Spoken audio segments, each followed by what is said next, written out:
Hi Gemini, this is Mimi with Divination by Mimi. Welcome to your January 1st through the 15th, 2018 tarot reading with a little bit of astrology and oracle guidance if necessary. I've got cartouche as well as two other oracle decks and two types of runes. So far the messages have been pretty forward and straightforward. So Mercury, Gemini, you are a mutable sign ruled by Mercury. And you're very much like the nature of Mercury, mercurial. You are flexible. That's what mutable means. You're flexible. You're adaptable to different situations. You can see that socially. Geminis are generally quite popular because they get along really with everyone and they're interested in everyone. And you think a lot. It's your motto, actually. And that's the nature of Mercury, left brain thinking. But there's also an imaginative, fun side to Gemini, too. You're so funny. Very, very clever and funny, and thinkers, deep, deep thinkers. You're the third house, and the third house tends to be not only about communication, but how we, the incarnate person, experiences what is not us in our world, if that makes sense. So, as an infant, how the infant experiences the crib, or mom and dad, or just mom, or just dad, or mom and mom, and the pets, and the floor, and the pacifier, all of those things. That's how we experience the world around us, and it's our communication out into that world, both receiving and giving. That's the third house. You rule that house. So again, very adaptable, logical, thoughtful sign. And I do want to go over some aspects. Before I do that, I wanted to thank everyone for subscribing to the channel. We're growing little by little, and it's really nice to have all the feedback and input from you. I really appreciate your liking any videos or disliking. Feedback's great. And of course, subscribing to the channel is wonderful too, so you can get the messages that are relevant to you. If the message resonates with you, it might resonate with someone else too. So feel free to share it, with a friend. With all the things occurring, in the world right now, the fast-paced nature of our world, I think any insight would help people try to decipher their way and figure out their way and navigate their way through this crazy world we're in right now. All right, so first aspect I wanted to bring up is the full supermoon in Cancer on July the 1st. It's at 11 degrees Cancer, and it, of course, is at 11 degrees. The sun is at 11 degrees in Capricorn directly across the natal chart, which is what makes a full moon happen. And it is a supermoon, so it's very close to the Earth, very visible, very powerful, very magnetic.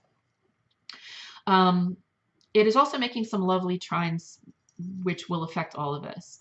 Most of these trines will be affecting, the trines are occurring with the moon, with Venus, with Neptune, and with Mars. And believe it or not, these are all trines, which is a harmonious aspect. And what this will mean is, as it relates to relating, in other words, your relationships, your family. This is in the fourth house, which is about family and relating to people that are close to us, intimate relationships, romantic relationships, and family. As it comes to relating with them, it's a very harmonious, beautiful time. It's a time to learn about the deep things of your partner, the deep parts of your partner they haven't or shown before or haven't been comfortable to show before. Or maybe you didn't even notice before, but you're going to learn more about the people that you love. They're going to learn more about you. With Mars making the trine being kind of the sex drive and the impetus to action, things will happen. Love, feelings of love will be manifested in intimacy, in sexual intimacy. Also, with the trine with Neptune, your antenna will fully be working. You will be getting downloads and messages from the great unconscious, from the superconscious regularly, from the Akashic records regularly. It's like the gate is open for information. So pay attention to your dreams. If you see signs and symbols or things come to your mind, or you hear things, or you hear songs over and over again, or you see images over and over again, these are archetypes and symbols and images and ideas that are shared by the collective. Jungian theory, right? We all throughout time, regardless of where in the world and what culture you come from, there are some basic archetypes that we all share, and symbols and ideas that we all share. So pay attention.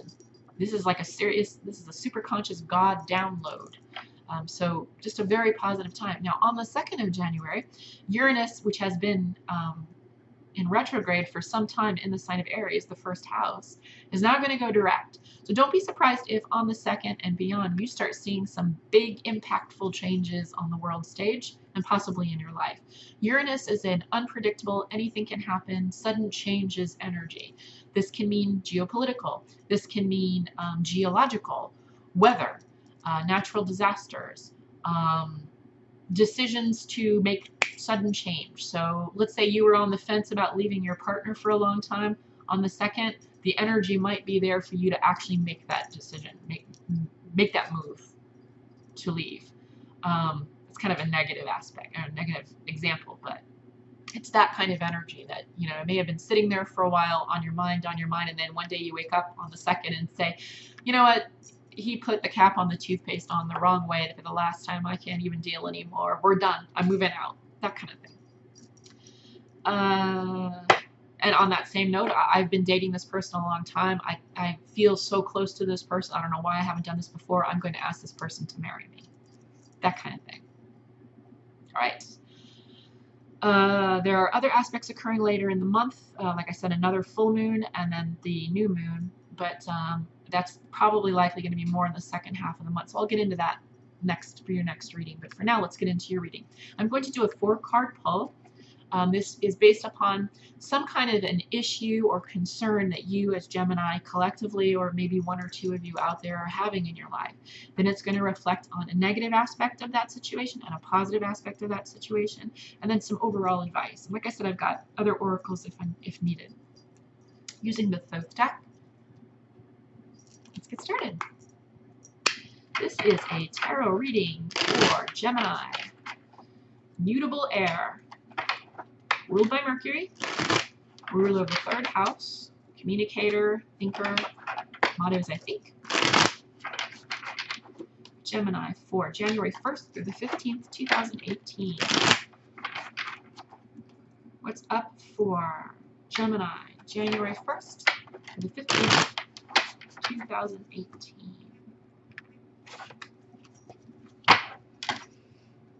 Holy Hecate, cosmic soul, creatrix of the universe, mother and God. What does Gemini need to know for January 1st through the 15th, 2018? Thank you. Princess or Page of Coins in reverse. That's the current situation. Positive aspects. Oh, that's nice. The Cancer card. Major Arcana. The Chariot. Moving on. The impetus to move on with this energy. It's not surprising. A negative aspect of this is... What is that? It's the Pisces. No, it is the Scorpio card in reverse. So the low octave of Scorpio energy or a Scorpio in your life. Some overall advice is the Princess of Cups. So looks like, so we've got 2 princesses here, and princesses are like the pages in the Rider-Waite-Smith system.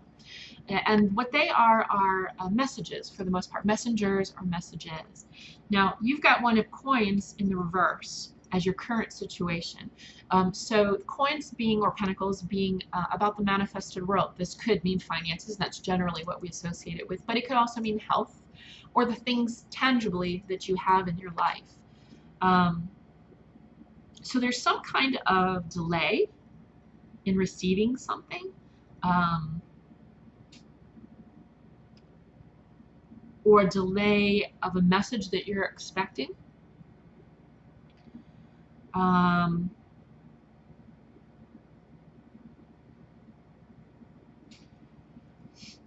Give me a second here.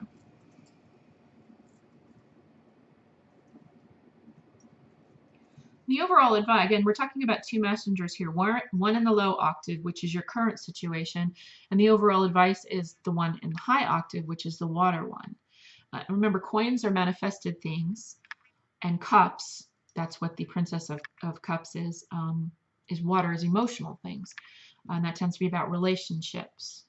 It can be spiritual too, but for the most part, it's feeling and relationships. Those relationships in your life that have an impact on you.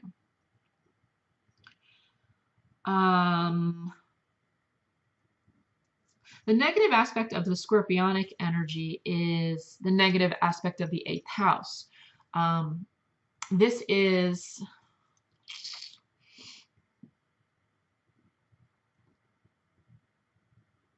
deep anger without resolution, or shadow work, vengeance, moving too much into the physical world to the point where it becomes perverse. In other words, this would be disconnecting the head from the body and focusing solely on the body. So the negative aspect of what you're feeling right now has everything to do with an attitude that you have. Now, there's a positive aspect to it too, which is a major arcana card. Of all of these cards, the only one is the positive aspect, which is the Chariot, which means movement. It's the Cancerian card, 4th house, relationships, right? But overall, as an overall life or karmic experience, major arcana, it's about movement. It's about taking something that you want and getting it, moving with it. These are two sphinxes that this rider or this driver is trying to get to go forward, and that rider is able to make them go forward through all the tools that they have available. Remember, you can manifest anything if you go about it the right way and with the right attitude. So because you're going about this from what perspective where I think that you feel that whatever it is you're waiting for, it's like you feel like you deserve it without any work or sacrifice. And that's not the case. This is yeah, you are.